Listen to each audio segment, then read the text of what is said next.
Morning students. बेटा हम बात कर रहे हैं बोरॉन फैमिली की। ठीक है, बोरॉन फैमिली में मैंने लास्ट टाइम तुम्हें क्या कवर कराया था, हम एसिड्स की बात कर रहे थे। एसिड में मैंने तुम्हें बताया था कि strong acids, specially strong acid की जब बात कर रहा था, दो तरीके से उसको क्लासीफाइड किया था। कौन कौन से तरीके थे बेटा एसिड को क्लासीफाइड करने के? एक हमने क्या बोला था, ऑक्सीडाइजिंग एसिड था, दूसरा नॉन ऑक्सीडाइजिंग एसिड था। ऑक्सीडाइजिंग एसिड में मैंने तुम्हें बताया था कि जब भी ये रिएक्ट करेगा तो क्या करेगा, करस्पॉन्डिंग गैस देगा। और स्पेशली तुम्हें याद रखना है H2SO4 के केस के टाइम पे कि अगर कॉन्क H2SO4 है, अगर कंसंट्रेटेड H2SO4 है तो वहाँ पे SO2 गैस रिलीज होने वाली है। ठीक है, H2 गैस रिलीज नहीं होगी। H2 गैस कब होगी? जब डाइल्यूट H2SO4 अपने पास होगा। ठीक है, एक चीज तो ये है। HNO3 कोई भी रहेगा, NO2 गैस रिलीज होगी, Cr2O3 गैस रिलीज होगी जब हम यूज कर रहे हैं K2Cr2O7 और K2Cr O4। ठीक है, तो एक करस्पॉन्डिंग गैसेस की मैंने तुम्हें बात बता दी थी। जो आज हम टॉपिक कवर करेंगे बेटा वो है try halide of boron family. Try halide का मतलब समझ आता है? जैसे बोरॉन फैमिली में कौन कौन से मेंबर है बेटा? बोरॉन है, ठीक है, पूरा इसी के बता देता हूँ, रुकिए एक सेकेंड। जैसे बोरॉन की अगर बात करी, ठीक है, तो बोरॉन किस किस में एग्जिस्ट करता है? फ्लोरीन है, क्लोरीन है, ब्रोमीन है, आयोडीन है। अब इन्हीं को उठाओ और ट्राईहेलाइड्स बना दो। बोरॉन की वैलेंसी 3, इन सभी की वैलेंसी 1 होती है, क्रॉस में जाएगा तो क्या बन जाएगा? BF3। तो इस तरीके के हमारे पास क्या बनेंगे? पहला हमारे पास है BF3, BCl3, BBr3 और Bi3। इसमें नया कुछ नहीं है। ठीक है, ये सभी बात तुम एकदम तरीके से जानते हो। क्या बोल रहा हूँ मैं? आज का टॉपिक जो है वो है try halide of boron family. तो हमारे पास BF3 है बेटा, BCl3 है, BBr3 और Bi3 है। अब मैंने यहाँ पे देखो क्या लिखा है कि जब हम BF3 की बात कर रहे हैं तो BF3 क्या होती है? गैस होती है। BCl3 वापस से गैस है। जैसे ही BBr3 की ओर जाएंगे लिक्विड है, फिर सॉलिड है। इसका मतलब क्या? इसके मॉलिक्यूल्स कहीं ना कहीं एक दूसरे के क्लोज आ रहे हैं। अगर हम गैस से सॉलिड की ओर जा रहे हैं, टॉप टू बॉटम गैस से सॉलिड की ओर मूव कर रहे हैं, इसका मतलब जो इसके पार्टिकल्स हैं बेटा कहीं ना कहीं क्या हो रहे हैं? क्लोज, एक दूसरे के क्लोज आ रहे हैं। और क्लोज कब आएंगे? जब कोई ना कोई फोर्स इसके बीच में काम कर रहा होगा। ठीक है, तो एक फोर्स होता है पहली चीज तो याद रख लेना कि गैस है, फिर लिक्विड, फिर सॉलिड। ठीक है, अब इसमें जो फोर्स है जो इसके मॉलिक्यूल्स को पास लेके आ रहा है वो फोर्स है बेटा वैन डर वाल फोर्स। वैन डर वाल फोर्स, और ये डायरेक्टली प्रोपोर्शनल होता है बेटा मॉलिक्यूलर वेट के। ये किसके प्रोपोर्शनल है? मॉलिक्यूलर वेट के। मॉलिक्यूलर वेट जितना बढ़ेगा वैन डर वाल फोर्स उतना ज़्यादा बढ़ने वाला है। समझ में आती है बात? तो अगर हम BF3 की बात करें और Bi3 की बात करें तो हमें ये चीज़ एकदम क्लियर हो जाती है कि Bi3 का जो मॉलिक्यूलर वेट है वो ज़्यादा होगा, क्योंकि बोरॉन तो सभी में कॉमन है, बट फ्लोरीन, क्लोरीन, ब्रोमीन और आयोडीन में सबसे ज़्यादा मॉलिक्यूलर वेट किसका होगा? आयोडीन का। ठीक है, तो जो सबसे ज़्यादा मॉलिक्यूलर वेट है वो किसका होगा बेटा? Bi3 का। इसलिए क्या इसमें वैन डर वाल फोर्स ज़्यादा होगा। वैन डर वाल फोर्स होने के कारण ही क्या है? सॉलिड स्टेट में एग्जिस्ट करने वाला है। क्लियर है? तो पहली चीज़ trihalide of boron family में ये हमें पता होना चाहिए कि कौन गैस है, कौन लिक्विड है और कौन सॉलिड है। इतनी बात समझ आती है? अब इसमें मेन कहानी क्या है? जब भी हम हैलाइड फैमिली को पढ़ते हैं, ठीक है, अगर मैं BF3 की बात करूं, मैंने क्या बोला? BF3। अब ये कुछ नया नहीं है, केमिकल बॉन्डिंग में पढ़ के आ रखे हो। मैं इसका स्ट्रक्चर ड्रॉ करता हूं, फ्लोरीन, फ्लोरीन और फ्लोरीन। इतनी बात हमें समझ आती है। ठीक है,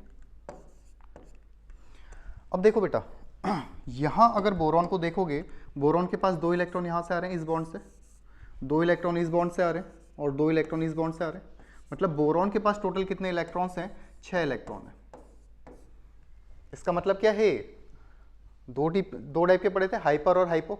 हाइपोवैलेंट कंपाउंड अभी बना हुआ है, इसका ऑक्टेट कंप्लीट नहीं है, इसको ऑक्टेट कंप्लीट करना है अपना। ठीक है, तो बोरॉन क्या करेगा बेटा? यहां पे होगी बैक बॉन्डिंग। जो बोरॉन के ट्राई हैलाइड्स हैं, ये जितने भी ट्राई हैलाइड्स हैं, अगर मैं सभी की बात करूं, चाहे मैं BF3 उठा के देखूं, चाहे मैं यहाँ पे क्या ले लूं, Cl3 ले लूं, चाहे Br3 ले लूं, चाहे I3 ले लूं, किसके? इन सभी बोरॉन्स के। तो बेटा इन सभी में जो ऑक्टेट है वो कंप्लीट नहीं है। बोरॉन के पास केवल 6 इलेक्ट्रॉन्स प्रेजेंट है।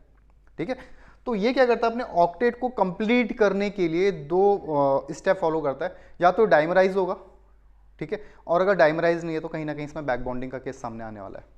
या तो बैक बॉन्डिंग होगी या तो क्या करेगा? डाइमराइज होगा, डाइमर फॉर्म कर लेगा। ठीक है, अब कहाँ पे डाइमर होगा और कहाँ पे बैक बॉन्डिंग होगी मैं तुम्हें बताता हूँ।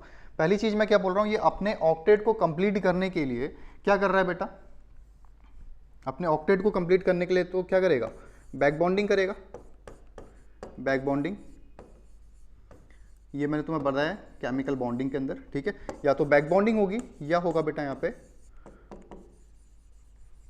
डाइमराइजेशन। ये डाइमर फॉर्म कर लेगा। ठीक है। अब किस केस में बैक बॉन्डिंग होगी, किस में डाइमर बनेगा, ये मैं तुम्हें बताता हूँ। ठीक है, पहले आराम से समझ लो कि मैं बोल क्या रहा हूँ कि बोरॉन का अगर मैं इलेक्ट्रॉनिक कॉन्फ़िगरेशन उठा के देखूँ तो क्या है, 1s2 2s2 2p1, यही है। वैलेंस सेल के इलेक्ट्रॉन्स की जरूरत है, तो हमने क्या करा, ये बनाया 2s2 और ये बनाया बेटा 2p1। बिल्कुल बच्चे वाली बात है, ठीक है, और तुम बच्चे हो तो आराम से समझना इस बात को। अब एक इलेक्ट्रॉन एक्साइट होगा, हमने कितने फ्लोरीन ऐड करने, 3 फ्लोरीन ऐड करने हैं, तो एक इलेक्ट्रॉन एक्साइट हुआ तो एक्साइट हो गया, आगे चले जाएगा पी में, तो एस में एक इलेक्ट्रॉन बचा, पी में कितने इलेक्ट्रॉन अनपेयर्ड हो गए, 2 अनपेयर्ड इलेक्ट्रॉन हो गए। ठीक है, अब एक फ्लोरीन यहाँ ऐड होगा, एक फ्लोरीन ये, एक फ्लोरीन ये, फ्लोरीन फ्लोरीन और फ्लोरीन। ठीक है, तो ये केस थी बेटा किसकी, जब हम बना रहे थे BF3। बट अब यहाँ पे ध्यान से एक चीज देखना कि बोरॉन के पास एक वैकेंट ऑर्बिटल है, देख रहे हैं, ये बोरॉन के पास क्या आ गया बेटा, एक वैकेंट ऑर्बिटल है। और अगर फ्लोरीन को देखोगे, फ्लोरीन का इलेक्ट्रॉनिक कॉन्फ़िगरेशन क्या होता है बेटा, 1s2 2s2 2p5, ठीक है, या 2,7, तो 7 में से एक इलेक्ट्रॉन यहाँ चले गया इसके पास, इसके वैलेंस सेल में टोटल 7 इलेक्ट्रॉन्स है, 1 2 3 4 5 6 और एक इलेक्ट्रॉन यहाँ गया 7।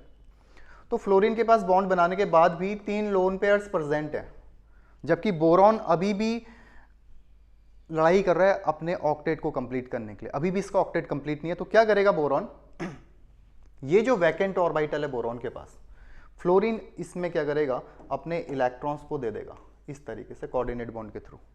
क्या बोला मैंने, वापस समझना इस बात को, क्या बोल रहा हूं मैं देखो आसान है, पढ़ा हुआ भी है पहले। ये था अपने पास BF3, ठीक है, यहां इसके पास वैकेंट ऑर्बिटल है बोरॉन के पास। कौन सा वैकेंट ऑर्बिटल है बेटा, 2p वैकेंट ऑर्बिटल है। 2p क्यों, क्योंकि बोरॉन सेकंड फैमिली का मेंबर है, ये अभी दिखाया था मैंने। ठीक है, अगर यहाँ ध्यान से देखोगे ये दिख रहा है क्लियरली, वो 2p वैकेंट ऑर्बिटल है। ठीक है, तो ये करेगा क्या बेटा, यहाँ पे क्या होगा कि ये जो फ्लोरीन के पास अपने लोन पेयर्स हैं, फ्लोरीन अपने लोन पेयर्स को कोऑर्डिनेट बॉन्ड के थ्रू पीछे इसको दे देगा। ठीक है, और इसको अपन क्या बोलते हैं बेटा, इसको बोला जाता है बैक बॉन्डिंग। पीछे से बॉन्ड बन रहा है, बैक बॉन्डिंग। पीछे से क्यों बन रहा है बॉन्ड, क्योंकि ऑलरेडी आगे से एक बॉन्ड है बोरॉन और फ्लोरीन के बीच में, बोरॉन और फ्लोरीन के बीच में ऑलरेडी एक बॉन्ड बना हुआ है, पीछे से फ्लोरीन अपने इलेक्ट्रॉन्स पेयर को दे रहा है, तो इसको हम क्या बोलेंगे, बैक बॉन्डिंग। किसके थ्रू बन रहा है, कोऑर्डिनेट बॉन्ड के थ्रू। अब हमें कैसे पता चलेगा कि इन सब में कहाँ पे बैक बॉन्डिंग है, कहाँ पे डाइमराइजेशन है, तो केवल एक चीज समझो कि बैक बॉन्डिंग कहाँ कहाँ पॉसिबल है। ठीक है, उसको समझने के लिए तुम्हें ये पता होना चाहिए बेटा कि जब हम बैक बॉन्डिंग की बात कर रहे हैं तो बैक बॉन्डिंग की कुछ कंडीशंस हैं। जैसे दोनों एलिमेंट्स जहाँ पे बैक बॉन्डिंग हो रही है कि ऑलरेडी वहाँ पे एक बॉन्ड होना चाहिए, तभी तो पीछे से बॉन्ड बनेगा। जब आगे से कोई बॉन्ड बना होगा तभी तो बैक बॉन्डिंग होगी, तो ऑलरेडी एक सिंगल बॉन्ड वहाँ होना जरूरी है, पहली कंडीशन तो है। दूसरी कंडीशन क्या है, जहाँ पे भी बैक बॉन्डिंग होगी उनमें दोनों ही एलिमेंट्स में या दोनों ही एटम में से कम कोई एक एलिमेंट सेकंड पीरियड का होना कंपलसरी है। जैसे बोरॉन और फ्लोरीन दोनों सेकंड पीरियड के हैं तो बहुत अच्छी बात है कम से कम एक तो सेकंड पीरियड का होना कंपलसरी है। तो मैंने क्या बोला, ऑलरेडी एक बॉन्ड बना होना चाहिए तभी बैक बॉन्डिंग होगी, दोनों में से एक एटम या एक एलिमेंट कम से कम क्या होगा, सेकंड पीरियड का होगा। तीसरी बात कि तीसरा पॉइंट क्या है कि एक के पास क्या होना चाहिए बेटा, लोन पेयर प्रेजेंट होना चाहिए, और दूसरे के पास उन इलेक्ट्रॉन्स को रखने के लिए वैकेंट ऑर्बिटल होना कंपलसरी है। एक ने पीछे इलेक्ट्रॉन दिए और दूसरे के पास अगर वैकेंट ऑर्बिटल होंगे ही नहीं तो कहाँ इलेक्ट्रॉन्स को एक्सेप्ट करेगा, रखेगा कहाँ। बोल रहा था कि बैक बॉन्डिंग की जो तीसरी कंडीशन है वो क्या है कि एक के पास लोन पेयर होना चाहिए, दूसरे के पास इलेक्ट्रॉन्स रखने के लिए वैकेंट ऑर्बिटल होना चाहिए। ठीक है, तो पहली कंडीशन एक बार मैं वापस से रिवाइज करता हूँ। फर्स्ट कंडीशन हमने क्या बोली थी बेटा कि दोनों एटम्स के बीच में या दोनों एलिमेंट्स के बीच में क्या होना चाहिए, ऑलरेडी एक सिंगल बॉन्ड होना चाहिए। ठीक है, दूसरी बात मैं क्या बता रहा हूँ तुम्हें कि दोनों में से कम एक एलिमेंट सेकंड पीरियड का होना कंपलसरी है। थर्ड पॉइंट क्या है कि जहाँ पे भी बैक बॉन्डिंग हो रही है उन दोनों एलिमेंट्स में से एक के पास तो वैकेंट ऑर्बिटल होना चाहिए, जैसे बोरॉन के पास यहाँ वैकेंट ऑर्बिटल है, और दूसरे एलिमेंट के पास लोन पेयर होना चाहिए जिससे वो डोनेट करेगा तो सामने वाला उसको एक्सेप्ट कर ले। ठीक है, और लास्ट कंडीशन क्या है, जो इनका एनर्जी लेवल है बेटा वो क्या होना चाहिए, बहुत कम होना चाहिए, मिनिमम होना चाहिए। जैसे बोरॉन के केस में मैंने बताया तुम्हें कि बोरॉन के पास जो वैकेंट ऑर्बिटल है, ये वैकेंट ऑर्बिटल कहाँ प्रेजेंट है बेटा, 2p में, और फ्लोरीन भी सेकंड पीरियड का एलिमेंट है, तो फ्लोरीन के जो इलेक्ट्रॉन्स आ रहे हैं, ये जो लोन पेयर प्रेजेंट है, ये भी कहाँ पे प्रेजेंट है, 2p में। चारों कंडीशन समझ आ गई। पहला हमने क्या बोला, एक सिंगल बॉन्ड होना चाहिए, वैकेंट ऑर्बिटल होना चाहिए, दूसरे का लोन पेयर होना चाहिए। तीसरी कंडीशन हमने क्या बोली कि कम से कम एक एलिमेंट सेकंड पीरियड का होना चाहिए, और थर्ड कंडीशन, लास्ट कंडीशन क्या, फोर्थ कंडीशन, कि इन दोनों में से कम ये जो दोनों एटम्स हैं इनकी जो एनर्जी गैप है बेटा ये क्या होना चाहिए, मिनिमम। ठीक है, तो अब अगर मैं देखूं बेटा यहाँ, अब अगर मैं यहाँ पे देखूं एक बार, जैसे मैंने क्या बोला, BF3 की बात कर रहा था मैं, ये है BF3। ठीक है, तो बोरॉन के पास वैकेंट ऑर्बिटल, फ्लोरीन के पास यहाँ लोन पेयर है, तो फ्लोरीन क्या करेगा, बैक बॉन्डिंग कर देगा, बैक बॉन्डिंग के थ्रू अपने इलेक्ट्रॉन्स पेयर को बोरॉन को दे देगा। क्लियर है, तो यहाँ पे बैक बॉन्डिंग है, सभी कंडीशंस हैं। देखो बेटा, बोरॉन और फ्लोरीन के बीच में पहले ही सिंगल बॉन्ड है, एक बात। दूसरी बात, दोनों के दो सेकंड पीरियड के एलिमेंट है, एक तो होना ही चाहिए था, तो दोनों सेकंड पीरियड के, बहुत अच्छी बात है। तीसरी बात, एक के पास वैकेंट ऑर्बिटल है बोरॉन के पास, फ्लोरीन के पास क्या है, इलेक्ट्रॉन्स पेयर डोनेट करने के लिए लोन पेयर प्रेजेंट है। और लास्ट, इन दोनों का जो एनर्जी गैप है बेटा वो भी क्या है, बहुत कम है, 2p से 2p में इलेक्ट्रॉन आ रहे हैं। अब अगर मैं यही बात करूं BCl3 की, तो स्ट्रक्चर तो सेम रहेगा, Cl Cl Cl। ठीक है, तो यहां इसके पास लोन पेयर है, क्लोरीन के पास क्या होगा बेटा, Cl के पास क्या होंगे यहाँ पे लोन पेयर, बोरॉन के पास क्या है, वैकेंट ऑर्बिटल। तो बोरॉन का जो वैकेंट ऑर्बिटल है, क्लोरीन क्या कर देगा, इसको फिल कर देगा, किसके थ्रू, इन लोन पेयर्स के थ्रू।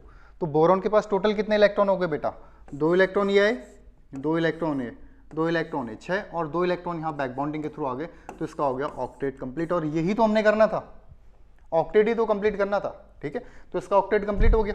ठीक है, सेकंड कंडीशन अगर तुम यहाँ देखोगे, यहाँ पे भी ऑक्टेट कंप्लीट हो गया बेटा। देखो, 2 इलेक्ट्रॉन ये हैं, 2 इलेक्ट्रॉन ये हैं, 2 ये हैं, 6, 2 4 6, और 2 इलेक्ट्रॉन मिल रहे हैं इस बैक बॉन्डिंग के थ्रू। ठीक है, तो ये भी क्या हो गया, इसका ऑक्टेट भी कंप्लीट हो गया।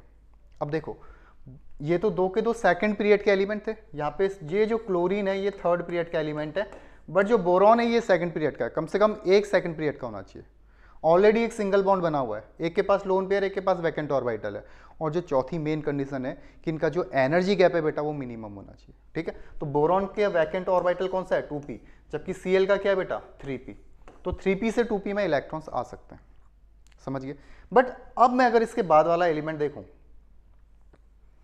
ठीक है, अगर इसके ठीक बाद में देखूं,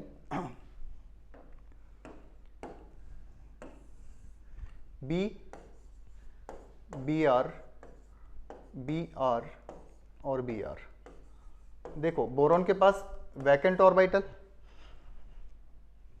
ब्रोमाइन के पास लोन पेयर, उसके बाद भी ये बैक बॉन्डिंग नहीं कर सकता है। रीजन क्या है, क्योंकि जो इनका एनर्जी गैप है बेटा अब वो मैक्सिमम हो गया। बोरॉन के जो इलेक्ट्रॉन्स आएंगे वो कहाँ से आएंगे, 4p से, कहाँ पे आएंगे, 2p में। ठीक है, तो ये जो एनर्जी गैप है बेटा बहुत ज़्यादा है, इसलिए यहाँ पे बैक बॉन्डिंग पॉसिबल नहीं है। मतलब बैक बॉन्डिंग सबसे ज़्यादा किस में होने वाली है बेटा, बैक बॉन्डिंग सबसे ज़्यादा होगी किसके ऊपर, BF3 के केस में। समझ गए बात को, BF3 के केस में ये सबसे ज़्यादा होगी। तीनों केस समझ आ गए। अब इसके बाद अगर मैं Bi3 देखूं, तो I में तो जो लोन पेयर प्रेजेंट होंगे वो कहाँ पे होंगे, 5p में। 5p से 2p में इलेक्ट्रॉन्स पॉसिबल नहीं है, बैक बॉन्डिंग पॉसिबिलिटी ही नहीं है। ठीक है, तो बैक बॉन्डिंग की चारों कंडीशंस तुम्हारे सामने रख दी मैंने। लोन पेयर सिंगल बॉन्ड होना चाहिए, वैकेंट ऑर्बिटल होना चाहिए, दोनों एलिमेंट्स में से एक सेकंड पीरियड का होना चाहिए, और एनर्जी गैप कम होना चाहिए। तो यहाँ पे 2p, यहाँ पे 2p 3p, तो भी सही है। बट जैसे ही 4p में गया तो यहाँ पे बैक बॉन्डिंग पॉसिबल नहीं है। तो BF3 और BCl3 में तो होगा बेटा क्या, BF3 और BCl3 इन दोनों में तो होगी बेटा बैक बॉन्डिंग, इन दोनों में क्या हो जाएगी, बैक बॉन्डिंग। बचे हुए जो हैं इनमें होगा डाइमराइजेशन। अगर बैक बॉन्डिंग से इनका ऑक्टेट कंप्लीट नहीं हो रहा है तो यहाँ पे ये क्या फॉर्म कर देंगे बेटा, डाइमर। क्या फॉर्म कर देंगे, डाइमर फॉर्म कर देंगे, ये यहाँ पे हो जाएगा डाइमराइजेशन। समझ आती है बात, दोनों के समझ आ गए। कहाँ पे, जहाँ बैक बॉन्डिंग पॉसिबल नहीं है वहीं डाइमर बनेगा बेटा। ऐसा नहीं कि तुम उठा के BF3 का डायमंड बना दो, डाइमर बना दो B2F6, ऐसा नहीं होगा। अगर मैं क्या बोल रहा हूँ, ये तुमने पकड़ा BF3, तुमने बोला नहीं भाई हम तो इसका डाइमर बनाएंगे, डाइमर मतलब क्या हो जाएगा, BF3 और BF3 दो बन जाएंगे, तो क्या हो जाएगा B2F6। पॉसिबल नहीं है, एग्जिस्ट ही नहीं करेगा, एग्जिस्ट ही नहीं करेगा, क्योंकि इसको डाइमर की जरूरत ही नहीं है। ऑलरेडी क्या हो जा रहे हैं, इलेक्ट्रॉन्स मिल जा रहे हैं बैक बॉन्डिंग के थ्रू। तो डाइमर कहाँ कहाँ पे फॉर्म हो रहा है बेटा, डाइमर फॉर्म हो रहा है BR3 और BI3 में। तो BBR3 का अगर डाइमर बनाओगे तो क्या हो जाएगा B2BR6, इसका क्या हो जाएगा B2I6। ठीक है, डाइमर अगर फॉर्म करना चाहोगे तुम इसका, तो डाइमर क्या बनेगा बेटा, समझ पा रहे हो ना बॉन्डिंग और डाइमराइजेशन का, ठीक है, ट्राई हैलाइड्स में। तो जो बैक बॉन्डिंग है, बैक बॉन्डिंग, ये हमने केमिकल बॉन्डिंग के अंदर भी कवर किया हुआ बेटा ये टॉपिक, ठीक है। कंडीशंस याद रखना, केमिकल बॉन्डिंग में भी काम आएगा, ठीक है। तो BF3, अगर हम ट्राइहेलाइड की बात करें, BF3 और BCl3, इन दोनों में ही होगा बेटा क्या, बैक बॉन्डिंग। इन दोनों में बैक बॉन्डिंग होगी ऑक्टेट को कंप्लीट करने के लिए, चाहे हम BF3 की बात करें चाहे BCl3 की बात करें, क्योंकि जितनी भी कंडीशंस बैक बॉन्डिंग के सबको सेटिस्फाइड कर रहा है। बट अगर मैं इसको देखूं बेटा, ये तो कर रहा है बैक बॉन्डिंग, बट अगर यहीं मैं बात करूं किसकी, BBr3 की, BBr3 और BI3, इसकी बात करूं तो यहां पे बैक बॉन्डिंग पॉसिबल नहीं है बेटा, ठीक है। तो ये अपने ऑक्टेट को कंप्लीट करने के लिए क्या करेगा, डाइमर फॉर्म करेगा। क्या फॉर्म करेगा, डाइमर फॉर्म करेगा। और किस टाइप का डाइमर फॉर्म करेगा, BBr3 है, BBr3 और BBr3 ले लो तो क्या हो जाएगा बेटा, B2Br6, B2H6 डाइबोरेन, याद है B2H6 उस तरीके का, Al2Cl6, ठीक है। ये डाइमर्स है तुम्हारे, क्योंकि B2H, अगर हम BH3 की बात करें यहाँ पे जो हमने बॉन्डिंग में पढ़ा था कि BH3, इसमें बैक बॉन्डिंग नहीं होगी, क्योंकि बोरॉन के पास वैकेंट ऑर्बिटल तो है, बट बेटा हाइड्रोजन के पास लोन पेयर नहीं है, तो यहाँ पे बैक बॉन्डिंग नहीं होती थी। तो क्या करता था, BH3 और BH3 मिलकर क्या बना देते थे, डाइबोरेन। डाइबोरेन में क्या होता है, B2H6, ठीक है, वो बनाना बॉन्डिंग काम होती है। सेम है यहाँ पे भी, क्या हो जाएगा, B2Br6, B2Br6, और ये क्या बन जाएगा, B2I6। तो दोनों बातें समझ आ गई कि BF3 BCl3 में होगा बैक बॉन्डिंग, और BR3 और BI3 में होगी बेटा डाइमराइजेशन। किसके लिए, अपने ऑक्टेट को कंप्लीट करने के लिए। बैक बॉन्डिंग का केस जहाँ पे आ रहा है वहाँ पे डाइमर फॉर्म करने की जरूरत ही नहीं है, बट जहाँ पे डाइमर बन रहा है उस तरीके का बनेगा डाइबोरेन टाइप का, जैसे डाइबोरेन में B2H6 है, ठीक है। आगे उसको कवर करेंगे डाइबोरेन को। तो ये बैक बॉन्डिंग और डाइमराइजेशन दोनों, इसको नोट कर लो, बैक बॉन्डिंग एंड डाइमराइजेशन लिख भी लेना है इसमें, बैक बॉन्डिंग एंड डाइमराइजेशन, ठीक है, हो गया, क्लियर है बेटा बात, ठीक है। अब बेटा आते हैं ट्राई हैलाइड्स के हाइड्रोलिसिस पे, hydrolysis of try halide, hydrolysis of try halides. अगर हम इसके हाइड्रोलिसिस की बात करें, जैसे मैं तुम्हें NCl3 के केस में बताया था, ठीक है, NCl3 के केस में क्या था, 3 के 3 Cl, थोड़ा अगर रिवाइज करोगे नाइट्रोजन फैमिली को तो तुम्हें बताया था कि अगर sp3 और उससे कम हाइब्रिडेशन है तो जितने भी रिप्लेसिंग ग्रुप है उतने वाटर मॉलिक्यूल्स लगा दो, ये समझा था। अगर sp3D आ रहा है या D2 आ रहा है तो जितने D है पहले उतने वाटर मॉलिक्यूल्स लो, D2 है तो 2 वाटर मॉलिक्यूल्स लेंगे, D है तो 1 वाटर मॉलिक्यूल्स लेंगे, ठीक है। बट वो सेम चीज़ यहाँ पे भी अप्लाई करने वाले हैं। हाइड्रोलिसिस जब हम कर रहे हैं ट्राई हैलाइड्स का, जैसे BF3 की बात करें, BCl3, BBr3, तो इसमें दो तरीके का हाइड्रोलिसिस होता है बेटा, एक तो होता है पार्शियली हाइड्रोलिसिस, एक होता है फुल्ली हाइड्रोलिसिस। क्या बोल रहा हूँ मैं, BF3, BCl3, BBr3 और BI3 हमने करना है इसका हाइड्रोलिसिस, मतलब वाटर में डालना है। तो पहला क्वेश्चन यहाँ से समझना कि इसमें से कौन सा ऐसा मॉलिक्यूल है, ऐसा कौन सा ट्राई हैलाइड है जो पार्शियली हाइड्रोलिसिस करता है। तो ये है बेटा जिसका पार्शियली हाइड्रोलिसिस होगा। क्या होगा, पार्शियली हाइड्रोलिसिस, ठीक है, इसका पार्शियली हाइड्रोलिसिस होगा BF3 का। बचे हुए जितने भी हैं तीनों ये करते हैं फुल्ली हाइड्रोलिसिस, ठीक है, जो पूरी तरीके से वाटर में जाके ब्रेक हो जाने वाले हैं। जब BF3 की बात करेंगे तो ये पार्शियली हाइड्रोलिसिस करेगा, ठीक है। क्या क्या इनके प्रोडक्ट्स आएंगे वो मैं बताता हूँ। मैं स्टार्ट करता हूँ बेटा तुम्हें BCl3 से बताना, ठीक है, इतनी बात क्लियर है। पीछे की बात क्लियर होगी बेटा, ये जो बता रहा था कि BF3, BCl3, BBr3 और BI3, हम बात कर रहे हैं ट्राई हैलाइड्स की, ठीक है। ये गैसेस हैं, ये लिक्विड है, सॉलिड है। क्यों है, क्योंकि मॉलिक्यूलर वेट बढ़ रहा है तो वॉन डर वाल फोर्स बढ़ेगा, वॉन डर वाल फोर्स बढ़ेगा तो मॉलिक्यूल एक दूसरे क्लोज आएंगे और सॉलिड में कन्वर्ट हो जाएंगे, ठीक है। उसके बाद मैं तुम्हें बताया था इसका, ठीक, बैक बॉन्डिंग और डाइमर का कॉन्सेप्ट कि कहाँ बैक बॉन्डिंग होगी, कहाँ डाइमर बनेगा, बैक बॉन्डिंग के लिए क्या कंडीशंस है, और डाइमर अगर फॉर्म होगा तो कैसे होगा। डाइमर को और डिटेल में हम पढ़ेंगे जब डाइबोरेन में बताऊंगा। डाइमर में जो डाइबोरेन है B2H6 सबसे ज़्यादा इंपॉर्टेंट है, उसको हम कवर करेंगे। वैसे थोड़ा बहुत तुम्हें आइडिया है कि वो ब्रिज बॉन्डिंग, बनाना बॉन्डिंग टाइप का कुछ यहाँ पे होने वाला है, ठीक है। तो दोनों चीज़ें हमारी क्लियर होगी। उसके बाद मैं अब तुम्हें बता रहा हूँ जो ट्राई हैलाइड है इसका हाइड्रोलिसिस। तो BF3 तो करेगा पार्शियली हाइड्रोलिसिस, बचे हुए जितने भी हैं ये करेंगे फुल्ली हाइड्रोलिसिस। प्रोडक्ट की मैं तुम्हें बात बताता हूँ, इसका प्रोडक्ट देखो अब, ठीक है। उठाया हमने यहाँ से BF3 बाद में देखते हैं, ठीक ठीक है। पहले BCl3 देख लो, BF3 का पार्शियली हाइड्रोलिसिस होगा, BCl3, ठीक है। हमने डाला इसको वाटर में, जैसे ही पानी के अंदर डालेंगे तो ये बेचारा क्या करेगा, यहाँ से एक चीज़ और देख लो, B+3 में होता है, Cl किस में होता है, माइनस में, ये किस में टूटेगा, H+ और OH माइनस में, यही होता है, ठीक है। तो ये जो बोरॉन है पॉजिटिव वाला किसके साथ जाएगा, इस नेगेटिव OH के साथ। जो बोरॉन पॉजिटिव है किसके साथ जाएगा, इस नेगेटिव के। तो बोरॉन का जो वैलेंसी है वो कितनी है, 3, OH की कितनी है, 1, क्रॉस कर लो, BOH होल थ्राइस। तो क्या बन गया पहला प्रोडक्ट, BOH होल थ्राइस, आसान है, BOH होल थ्राइस। H बचा है, Cl बचा है, H और Cl बन जाएंगे, कितने Cl है बेटा यहाँ पे, 3 Cl है, तो कितने Cl बन जाएंगे, 3 HCl बन जाएंगे, 3 HCl, क्या बन गए, 3 HCl, ठीक है। बिल्कुल बेसिक चीज़ से तो मैं बता रहा हूँ जिससे आसानी से समझ आ जाए। ये क्या तुम्हारा ऑर्थोबोरिक एसिड, H3BO3 भी इसको लिखते हैं, इसको ऐसे भी लिख सकते हो, H3BO3। समझ आया क्या करा, BCl3 था, पानी के अंदर डाला, तो हमें पता है एक तरीका तो ये कि हम इसके कैटाइन एनाइन लिख लें, कैटाइन एनाइन लिख लें, क्रॉस करवा लें तो मिल जाएगा।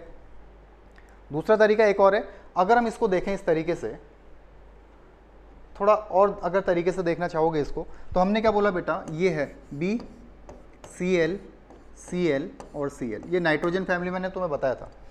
हम रिएक्ट किसके साथ करा रहे हैं बेटा, इसको वाटर के साथ, हाइड्रोलिसिस कर रहा है।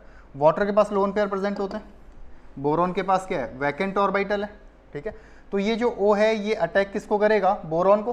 तो यहाँ से जो OH है बेटा, ये जो OH है, ये OH क्या करेगा, इसको रिप्लेस कर देगा। ये जो OH है ये डायरेक्ट आके बोरॉन के साथ ऐड होगा, ठीक है। और जैसे ही बोरॉन के साथ ऐड होगा, ये जो Cl है बेटा ये चलाएगा H के साथ। क्या बोला मैंने, कुछ समझ नहीं आया, वापस से देखो। ये था हमारे पास क्या, BCl3, ये था H2O। H2O में क्या है, ऑक्सीजन के पास लोन पेयर्स प्रेजेंट रहते हैं, ठीक है। तो ये बोरॉन के पास वैकेंट ऑर्बिटल है, तो जो OH वाला पार्ट है वो अटैक करेगा बोरॉन को, और बोरॉन के साथ जाके ऐड हो जाएगा कौन, OH ऐड हो जाएगा। ये जो OH है ये जाके ऐड हो जाएगा किसके साथ, इस बोरॉन के साथ। जो Cl है ये यहाँ से रिमूव होकर कहाँ चलाएगा, H के साथ। तो क्या हो गया, HCl अलग हो गया, और यहाँ पे क्या ऐड हो गया, BOH। तो जो बनेगा आगे, अब ये कैसा बनने वाला है, कुछ BOH, पहला दूसरा मॉलिक्यूल लोगे BOH, तीसरा वाटर मॉलिक्यूल लोगे BOH। तो ये बन गया बेटा इस तरीके से, ठीक है। जिसको हम क्या कहते हैं, ये स्टेबल नहीं होता, मैंने तुम्हें पूरा बता रखा था। तो ये होता है H3BO3 में, इस तरीके का जो स्ट्रक्चर है वो थर्मोडाइनमिकली स्टेबल नहीं है, तो इस तरीके से आ जाएगा H3BO3।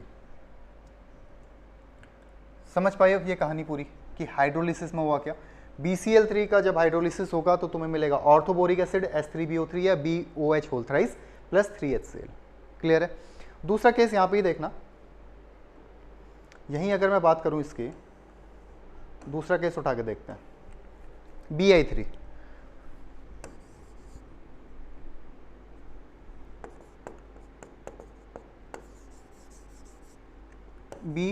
BR3 ये ले लिया, ठीक है। किसके साथ रिएक्ट करा है, वाटर के साथ रिएक्ट करा है, same condition, 3+ Br minus H+ OH minus. तो प्रोडक्ट क्या बनेगा बेटा, B और OH कंबाइन होंगे, तो क्या बन जाएगा, BOH होल थ्राइस प्लस, अब यहाँ पे H है और यहाँ पे Br है, पहले में HCl बना था, यहाँ पे क्या बनेगा, HBr। क्या बोला मैंने, जब हमने लिया था यहाँ पे BCl3 किसके साथ, वाटर के साथ, तो यहाँ तुम्हें B और Cl मिलेगा BBr की जगह, तो क्या हो जाएगा ये BOH whole thrice plus HCl, जबकि इस केस में क्या मिला, HBr। थोड़ा और नीचे जाके देखोगे, ठीक है, तो क्या मिलेगा नेक्स्ट प्रोडक्ट, अगर तुमने ले लिया Bi3, रिएक्ट कराया वाटर के साथ, तो क्या मिल गया बेटा, BOH whole thrice plus HI। 3 ये मिल जाएंगे, 3 यहाँ मिल जाएंगे, 3 यहाँ मिल जाएंगे। आसान सा है, बिल्कुल बिल्कुल बेसिक सी बात है। इस तरीके से इसको कर लेना, रटना नहीं है इसको बिल्कुल, ठीक है, याद भी नहीं करना, सीधे समझो कि बोरॉन +3 Cl-1 क्रॉस कर लेना आयंस ब्रेक करके, ये मिल जाएगा तुम्हें क्या, हाइड्रोलिसिस। तो ये है बेटा हाइड्रोलिसिस किसका, ट्राई हेलाइट्स ऑफ बोरॉन्स का, ठीक है, नोट मत करना इसको, मैंने तरीका बताया। बट जब हम बात कर रहे हैं BF3 की, तो मैंने क्या बोला कि BF3 क्या होता है बेटा, पार्शियली हाइड्रोलिसिस करता है। सपोज BF3 के पास केवल एक BF3 मॉलिक्यूल से तो ये बना नहीं होगा, तो मिलियंस ऑफ BF3 हैं, ठीक है। उसमें से अगर कुछ BF3 ऐसे हैं जो तो पूरे तरीके से हाइड्रोलिसिस हो रहा है जिसका, और कुछ ऐसे हैं जिसका हाइड्रोलिसिस नहीं हो रहा है, ठीक है, तो उसको हम बोलते हैं पार्शियली हाइड्रोलिसिस, मतलब जो पूरी तरीके से हाइड्रोलिसिस में पार्टिसिपेट नहीं कर रहा है। क्लियर है? तो इसमें क्या बनता है बेटा, BF3 में जो एक्स्ट्रा चीज़ें बनती हैं, अब इसका प्रोडक्ट देखना बिल्कुल ध्यान से, ये तो बिल्कुल सेम बनेगा, ठीक है। यहाँ पे क्या बन जाएगा, F है, ठीक है, तो यहाँ पे देखो HF बन जाएगा, यहाँ पे HCl बना है, HBr बना है, HI बना, इसका मतलब BF3 के केस में क्या बनेगा बेटा, एक तो HF बनेगा, H3BO3 भी बनेगा, बट एक्स्ट्रा क्या बनेगा, BF4 माइनस, ये प्रोडक्ट इसमें एक्स्ट्रा रहेगा, ठीक है, इसका ये प्रोडक्ट एक्स्ट्रा रहने वाला है। समझ पाए मैंने क्या बोला, इसका ये जो प्रोडक्ट होगा वो एक्स्ट्रा होगा। तो हाइड्रोलिसिस अगर हम BF3 का कराते हैं, अब देखो अगर जैसे मैंने BF3 उठाया, इसको डाला वाटर में H2O, इसको डाला वाटर में, वाटर प्लस वाटर, हेडिंग डाल लेना हाइड्रोलिसिस ट्राइहेलाइड, हाइड्रोलिसिस ऑफ ट्राइहेलाइड्स, ठीक है। तो यहाँ से स्टार्ट करता हूँ मैं तुम्हें, पहले ये बनेगा BOH whole thrice plus H और I मिलके क्या बना देंगे, HI। नंबर ऑफ मोल्स मैं नहीं लिख रहा हूँ, तुम्हें समझ आ गया, ठीक है। दूसरा मैं बोल रहा हूँ कि यहाँ पे बनेगा BOH होल थ्राइस, ठीक है, प्लस यहाँ पे क्या तुम्हारे पास Br है, तो क्या बन जाएगा HBr, नेक्स्ट बन गया HBr। उठा के यहाँ से लेके जाओ, क्या बनेगा BOH whole thrice plus HCl, ये थोड़ा इंपॉर्टेंट केस है, इसको अब देखना वापस से क्या बोल रहा हूँ। यहाँ जो प्रोडक्ट बनेगा बेटा, एक तो यही बनेगा BOH whole thrice plus HF भी बनेगा, तो फिर इसमें ऐसा क्या नया है, इसमें ऐसा क्या नया है जिसको हम पार्शियली हाइड्रोलिसिस बोलें, ठीक है। इसमें कुछ मॉलिक्यूल तो फुल्ली हाइड्रोलिसिस होकर ये प्रोडक्ट दे देंगे, बट बचे हुए कुछ हाइड्रोलिसिस क्या करेंगे, इस HF के साथ वापस से अटैक करेंगे और यहाँ पे बना देंगे BF4 माइनस, ठीक है, क्या बना देंगे BF4 माइनस, नोट कर लो इसको।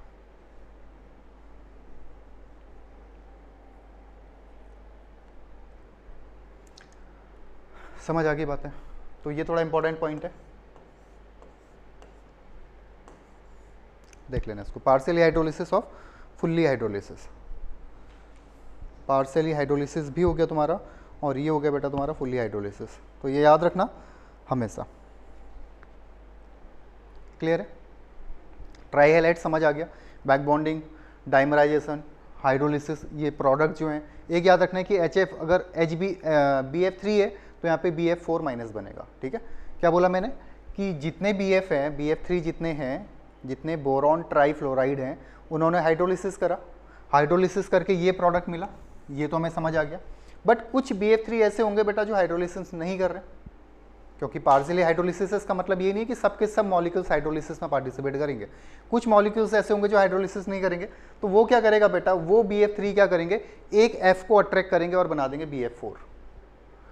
जितने बचे हुए BF3 होंगे वो क्या करेंगे, F को अट्रैक्ट करेंगे और क्या बना देंगे BF4, और F अगर अट्रैक्ट कर रहा है, अपने में ऐड कर रहा है, तो नेगेटिव चार्ज यहाँ पे आने वाला है। बस ये चीज़ एक्स्ट्रा एक प्रोडक्ट तुम्हें मिलने वाला है, ठीक है, नोट करो। मैं तुम्हें बेटा एक टॉपिक और कवर कराया था बोरेक्स के बारे में, ठीक है, बोरेक्स का फॉर्मूला पूछा आता है, एक टेस्ट उसमें पढ़ते हैं बोरेक्स बीट टेस्ट, उसको आगे पढ़ाऊंगा मैं। ग्लासी टाइप बनता है कुछ, मैंने बताया था ग्लासी प्रोडक्ट, ठीक है, B2O3 का। क्लियर है बात है? ठीक है, नेक्स्ट आता है बेटा इसमें, ये जो प्रोडक्ट है ये दिखा दिया मैंने तुम्हें, ये प्रोडक्ट बनता है इसका, ठीक है, देख लो, नोट कर लेना ऐसे। बोरिक ऑक्साइड या सिस्क्यू ऑक्साइड हम भी बोलते हैं इसको, सिस्क्यू ऑक्साइड भी बताया था तुम्हें मैंने, ठीक है, या बोरॉन ट्राईऑक्साइड, बोरॉन ट्राईऑक्साइड, ये एक अदर कंपाउंड है, जैसे हमने बोरेक्स की बात करी थी वैसे मैं बता रहा हूँ तुम्हें किसकी, बोरिक ऑक्साइड की या बोरॉन ट्राईऑक्साइड की या सिस्क्यू ऑक्साइड्स की। तो हम करते क्या, कैसे बनाते हैं, देखो इसको, हमारे पास है बेटा ऑर्थोबोरिक एसिड H3BO3, ठीक है, हमने इसको हीट करना स्टार्ट किया। क्या था हमारे पास? H3BO3। हमने किया बेटा इसको हीट। जैसे ही हीट करेंगे तो इसमें से क्या हो जाएगा? HbO2 बन जाएगा। क्या बन गया? HbO2। मतलब थोड़ा समझना इसको हुआ क्या यहाँ पे। H3BO3 था, H3BO3 था, क्या बन गया? HbO2। मतलब कितने हाइड्रोजन निकल गए? 2 हाइड्रोजन निकल गए। कितने ऑक्सीजन निकले? 1 ऑक्सीजन निकला। इसका मतलब यहाँ पे रिमूव क्या हो बेटा? H2O रिमूव हो गया। ठीक है, क्या रिमूव हो गया यहाँ पे? H2O रिमूव हो गया। तो हमने क्या बोला? जब ऑर्थोबोरिक एसिड को 100 डिग्री सेल्सियस पे हम हीट करेंगे तो हमें मिल जाएगा बेटा मेटाबोरिक एसिड। क्या मिल जाएगा यहाँ पे? मेटाबोरिक एसिड। फर्दर हम मेटाबोरिक एसिड को हीट करेंगे, ठीक है। तो जैसे ही मेटाबोरिक एसिड को हीट करेंगे बेटा तो हमें मिल जाएगा B2O3। क्या मिल जाएगा? B2O3, जिसको हम क्या बोलते हैं? Boron sesquioxide. आसान है। ऑर्थोबोरिक एसिड था, हीट करा, मेटाबोरिक एसिड मिला, मेटाबोरिक हीट को फर्दर हीट करेंगे तो मिल जाएगा B2O3। ठीक है, एक तरीका तो ये है किसकी? B2O3 की प्रिपरेशन का, प्रिपरेशन। दूसरा मैंने तुम्हें बताया था बेटा, जब हम इससे पहली क्लासेस पढ़ रहे थे कि बोरॉन ऑक्सीजन के साथ रिएक्ट करके B2O3 बनाता है। कौन सा बोरॉन करता है? इम्प्योर बोरॉन करता है। क्रिस्टलाइन और अमॉर्फस में कौन जाता है? अमॉर्फस करता है। ठीक है, तो इस तरीके से क्या करेंगे? अगर बोरॉन O2 के साथ रिएक्ट करेगा तो B2O3 बनाएगा, जिसको हम क्या बोलते हैं? सिस्क्यू ऑक्साइड या बोरॉन ट्राई ऑक्साइड या बोरिक ऑक्साइड। सही है, तो दूसरा तरीका ये है। ये मैंने तुम्हें जब ऑक्सीजन के साथ रिएक्ट करवा रहे थे तो भी वहाँ पे बताया था। अब इंपॉर्टेंट बात ये है कि ये क्या होगी? बहुत हाई टेम्परेचर पे रिएक्ट होने वाला है। इसकी जो टेम्परेचर है बहुत ज़्यादा होगा, क्योंकि बोरॉन को कौन सी स्टेट में आना है? +3 ऑक्सीडेशन स्टेट पे आना है। तो पहली बात, ऑर्थोबोरिक एसिड से मेटा से B2O3, ऑर्थो से मेटा से सिस्क्यू ऑक्साइड। क्लियर है? अब ये जो B2O3 है बेटा, ये मैंने क्या बोला? बीड लाइक होता है, बीड लाइक या ग्लासी टाइप। ठीक है, मतलब तुमने वो मैं इसका अगर स्ट्रक्चर बताऊं, वो तुम्हारे पास बॉल होती है छोटी छोटी, जिसको तुम जैसी वाटर के अंदर डालते हो फूल के बड़ी हो जाती हैं। ठीक है, ब्रेक करके देखना, क्रिस्टल्स दिखेंगे उसके। ठीक है, छोटी छोटी बॉल आती हैं, वाटर में डालते हैं तो एकदम फूल के बड़ी होती हैं, बहुत सारी बच्चे खेलते हैं उससे। ठीक है, तो उसी तरीके का होता है B2O3, और ये यूज़ होता है बेटा बीड टेस्ट के अंदर भी। ठीक है, टेस्ट कैसे करते हैं? जैसे अगर मैं बात करूं कोबाल्ट ऑक्साइड की, ठीक है, तो B2O3 उससे मिलके एक सॉल्यूशन तैयार करता है जो होता है ब्लू कलर का। अच्छा, ये बात क्लियर होगी कि हम क्या करते हैं? बोरिक एसिड का प्रिपरेशन देख रहे हैं, तो मेटाबोरिक, ऑर्थोबोरिक से मेटा बना, मेटा से हम क्या करें? रेड हॉट करेंगे तो क्या बन जाएगा? B2O3 यहाँ पे प्रिपरेशन हो जाएगी। सेकंड हम बोल रहे हैं कि अमॉर्फस अगर बोरॉन को उठा के देखेंगे, O2 के साथ रिएक्ट कराएंगे हाई टेम्परेचर पर, तो क्या मिल जाएगा? B2O3 यहाँ पे मिल जाने वाला है। ठीक है, अब जो चीज़ हमने लिखी हुई है बेटा सेम वो तुमने यहाँ पे ये B2O3 is a typical metallic oxide. अब इसमें इंपॉर्टेंट क्या चीज़ है देखना कि जो B2O3 है वो क्या है? टिपिकल नॉन मेटालिक ऑक्साइड है। बी बोरॉन को नॉन मेटल्स के अंदर कंसिडर कर रहे हैं तो इसका ऑक्साइड क्या होगा? Non metallic. ठीक है, और अगर नॉन मेटल का ऑक्साइड बनता है बेटा तो क्या होता है बेटा? वो ऑक्साइड क्या होता है? एसिडिक नेचर का होता है। ध्यान से समझते रहना इस बात को। B2O3 किस नेचर का है बेटा? एसिडिक नेचर का है, बट हर किसी केस में ऐसा नहीं होगा। क्या बोला मैंने? जहाँ से क्वेश्चंस की गलती होती है वो समझना। हमारे दिमाग में क्लिक होता है कि बोरॉन नॉन मेटल है, ऑक्साइड बनाएगा, एसिडिक ऑक्साइड बनाएगा। सही है, बोरॉन जो B2O3 है, बोरॉन ट्राई ऑक्साइड है, ये एसिडिक नेचर का होता है, हमें पता है, बट हर किसी केस में नहीं। अभी बताता हूँ क्या। It is the anhydride of orthoboric acid. Orthoboric acid H3BO3, water molecules निकाल दिया, एनहाइड्राइड उसको कर दिया तो क्या बन जाएगा? तुम्हारा बोरिक एसिड बन जाएगा। It react with basic oxide. अगर बेसिक ऑक्साइड के साथ रिएक्ट करेगा तो क्या फॉर्म करेगा बेटा? सॉल्ट फॉर्म करेगा। क्या फॉर्म करेगा? सॉल्ट फॉर्म करेगा, जिसको बोलते हैं बोरेट और मेटाबोरेट। ये जो बना है तुम्हारा बोरेट और मेटाबोरेट। क्लियर है? तो B2O3 एक टिपिकल नॉन मेटेलिक ऑक्साइड है, एसिडिक होगा। ठीक है, अब हम क्या बोल रहे हैं? एनहाइड्राइड फॉर्म है ऑर्थोबोरिक एसिड के। छोटे छोटे क्वेश्चंस बन गए बेटा, 3 क्वेश्चन आ गए यहाँ से। पहला तो B2O3 नॉन मेटेलिक है, दूसरा एसिडिक है, तीसरा क्या है? एनहाइड्राइड फॉर्म है ऑर्थोबोरिक एसिड का। क्लियर है? उसके बाद देखो, अब इंपॉर्टेंट मैंने तुम्हें क्या बताया था कि ये जो B2O3 ये ग्लासी टाइप सब्सटेंस जो है, बीड टेस्ट जो इसका हो रहा है, ये कोबाल्ट ऑक्साइड के साथ मिलके क्या बनाता है? CaCO VO2 whole twice. और ये होता है बेटा ब्लू कलर का, या कलर्ड लिखा रहता है, कलर इसमें लिखा नहीं रहता है, कलर्ड लिखा रहेगा, कलर्ड सब्सटेंस बनाएगा वो ये है ब्लू कलर का, ठीक है। अब सी, और सी मैंने बड़ा लिखा है, ओ छोटा लिखा है, फिर ओ बड़ा लिखा है, इसका मतलब ये सी ओ है बेटा कोबाल्ट, और ओ मतलब है ऑक्सीजन। क्लियर है बात, समझ आ गई B2O3 के। अब आती है इसकी इंपॉर्टेंट कहानी, ध्यान से देखना क्या बोला। B2O3 एसिडिक नेचर का है, यही बोला था, बट हर किसी केस में नहीं। B2O3 act as basic oxide, act as basic oxide, यहाँ पे क्या बोल रहे हैं, एसिडिक नेचर का है, बट किसी किसी केस में क्या होगा बेटा, ये बेसिक ऑक्साइड का बिहेव करेगा, और सबसे कॉमन है जब ये रिएक्ट करेगा P4O10 के साथ, ये ध्यान ही रहता है, बट P4O10 हर किसी बच्चे को याद रहना चाहिए कि B2O3 बेसिक ऑक्साइड का बिहेव भी करता है अगर तुम इसको रिएक्ट कराओगे P4O10 के साथ या AS4O10 के साथ, ठीक है। और क्या फॉर्म करेगा बेटा, रिस्पेक्टिवली बोरॉन फॉस्फेट और बोरॉन आर्सेनेट। अगर P4 के साथ जाएगा तो फॉस्फेट, AS के साथ जाएगा तो आर्सेनेट, ये फॉर्म करने वाला है। इसको प्रॉपर तरीके से नोट करना है बेटा, मैं साइड हट रहा हूँ, वीडियो पॉज करके नोट कर लो इसे। क्लियर है बात। तो B2O3 एसिडिक नेचर का है, बट P4O10 और AS2O5 या AS4O10 के साथ ये क्या बनेगा, बेसिक नेचर जैसा बिहेव करने वाला है, ठीक है। ये इसका एग्जाम्पल है। B2O3 P2O5 के साथ या P4O10 के साथ रिएक्ट करेगा तो ये बन गया प्रोडक्ट, ठीक है। तो ये कुछ इंपॉर्टेंट बात थी बेटा ऑक्साइड्स की, जब भी हम बोरॉन ट्राईऑक्साइड्स की बात कर रहे थे तो उसको नोट कर लो, ठीक है।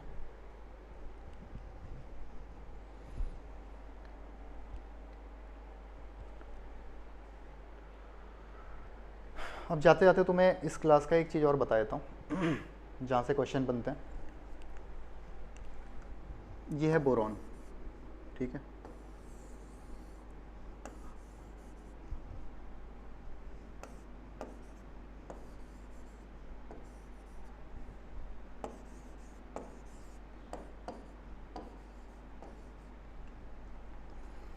ये बोरॉन है, ठीक है। प्रिपरेशन मेथड मैंने तुम्हें बताया था इसका कैसे कैसे प्रिपेयर कर रहे हैं। तो अगर Mg के साथ जाएगा, ठीक है, Mg के साथ जाएगा तो ये यहाँ पे क्या बनेगा, बोरॉन अगर Mg के साथ जा रहा है, यहाँ पे कौन सा बनेगा। अब तुमने क्या करना है कि बोरॉन हमारे पास दो टाइप का है, अमॉर्फस भी है और क्या है, क्रिस्टलाइन फॉर्म में भी है, ठीक है।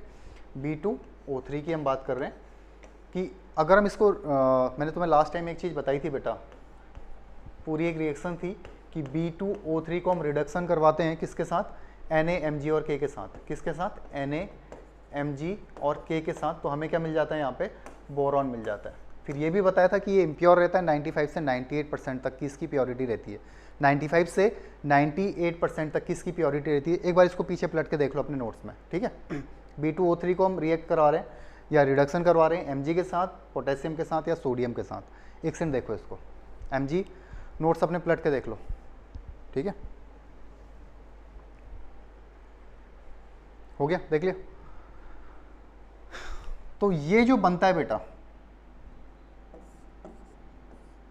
यहां पे जो बनेगा तुम्हारा बोरॉन, यहां जो बनेगा बोरॉन और यहां जो बनेगा बोरॉन, ये तीनों ही बोरॉन क्या होंगे, अमॉर्फस फॉर्म के होंगे। क्या होंगे, अमॉर्फस। ये एक बच्चे का डाउट था, ठीक है, इसलिए मैं क्लियर करवा रहा हूँ कि अगर B2O3 को हम रिडक्शन करवाते हैं Mg के साथ, K के साथ या Na के साथ, तो जो बोरॉन हमें मिलेगा वो अमॉर्फस बोरॉन मिलेगा, ठीक है। लेकिन अगर हम इसको करवाते हैं जिंक के साथ या एल्यूमिनियम के साथ, ठीक है, हम ये भी करा सकते हैं, इसका रिडक्शन जिंक या एल्यूमिनियम के साथ भी करा सकते हैं। यहाँ पे भी हमें बोरॉन मिलेगा, बट ये होगा बेटा क्रिस्टलाइन। ये क्या होगा, क्रिस्टलाइन होगा, ठीक है। तो ये बिल्कुल अपने शॉर्ट नोट्स में लिख सकते हो कि तुम्हारे पास B2O3 है, Mg के साथ गया, K के साथ गया, Na के साथ गया। मैंने बता रखा तुम्हें इससे पहले जब मैं प्रिपरेशन बता रहा था बोरेक्स से, ठीक है, बोरेक्स से कि कैसे हम बोरॉन बना रहे हैं, तो वहाँ पे बता रखा है। लेकिन वापस देख लो इसको, Mg, Na और K के साथ अगर ये बनेगा तो जो बोरॉन बनेगा अमॉर्फस बोरॉन होगा, ठीक है। और अगर अमॉर्फस बोरॉन बन रहा है तो रिएक्टिव होता है, तो O2 के साथ जाके क्या बना देगा बेटा, B2O3 बना देगा, ठीक है। और ये B2O3 फर्दर क्या कर रहा है, बीड टेस्ट में काम कर रहे हैं, ठीक है। और ये जो Zn और Al के साथ बोरॉन बना है, ये क्रिस्टलाइन बोरॉन है, बहुत कम रिएक्टिव होता है, लेस रिएक्टिव रहता है, ठीक है। तो रिएक्ट नहीं करेगा, ठीक है, रिएक्ट नहीं करेगा तो ऑक्सीजन के साथ इसकी कोई भी रिएक्शंस नहीं होने वाली है। नोट कर लो इसको कहीं।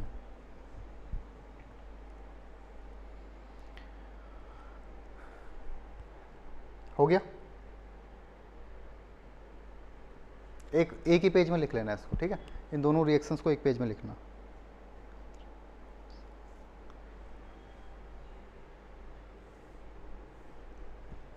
एक बात, दूसरी बात,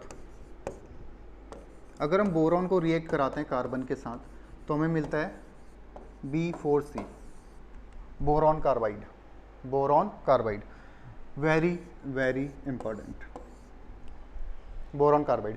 इतना ज़्यादा इंपॉर्टेंट क्यों बोरॉन कार्बाइड? क्योंकि बोरॉन का, मैंने क्या बोला, बोरॉन और कार्बन की रिएक्शन करवाओगे तो कार्बाइड ही बनेगा, हाइड्रोजन के साथ रिएक्ट करते तो हाइड्राइड बनता। इसमें कोई इंपॉर्टेंट नहीं है कि ये किसके साथ रिएक्ट कर रहा है तो क्या बना रहा है, इंपॉर्टेंट ये है कि B4O जो B4C बन रहा है बोरॉन कार्बाइड, ये इसलिए इंपॉर्टेंट बन जाता है क्योंकि बेटा बहुत ही हार्डेस्ट सब्सटेंस होता है, डायमंड के अप्रॉक्स, डायमंड के बराबर जो हार्ड है, या कहीं कहीं बुक्स में तुम्हें ये भी मिलेगा कि डायमंड से भी ज़्यादा हार्ड कौन है तो B4OC है, ठीक है, कौन, बोरॉन कार्बाइड, ठीक है, तो इसको लिख लेना, बोरॉन के साथ कार्बन की रिएक्शन। ये शायद मेरी छूट गई थी, मिस हो गई थी,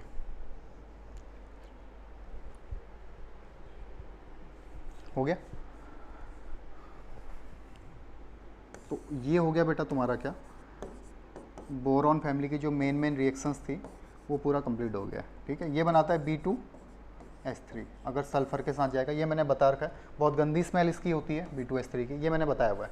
बट ये याद रखना कि अगर बोरॉन रिएक्ट कर रहा है कार्बन के साथ तो बोरॉन कार्बाइड बनाएगा B4C, इसका नाम तुमने बताना है होमवर्क में, ठीक है, कि B4C का नाम क्या है, बहुत ज़्यादा हार्ड सब्सटेंस है, ठीक है। अब जो छोटे छोटे क्वेश्चन आते हैं, मैंने माइजोन भी बताया था तुम्हें, इम्प्योर वाला जो बताया था, ठीक है, वहाँ से भी क्वेश्चन पूछा गया है। तो आज की क्लास में मैं तुम्हें वापस से एक बार रिवाइज करा देता हूँ। एक तो हमने ट्राई हैलाइड कर लिए, ट्राई हैलाइड के बैक बॉन्डिंग डाइमराइजेशन हो गया कंप्लीट, ठीक है।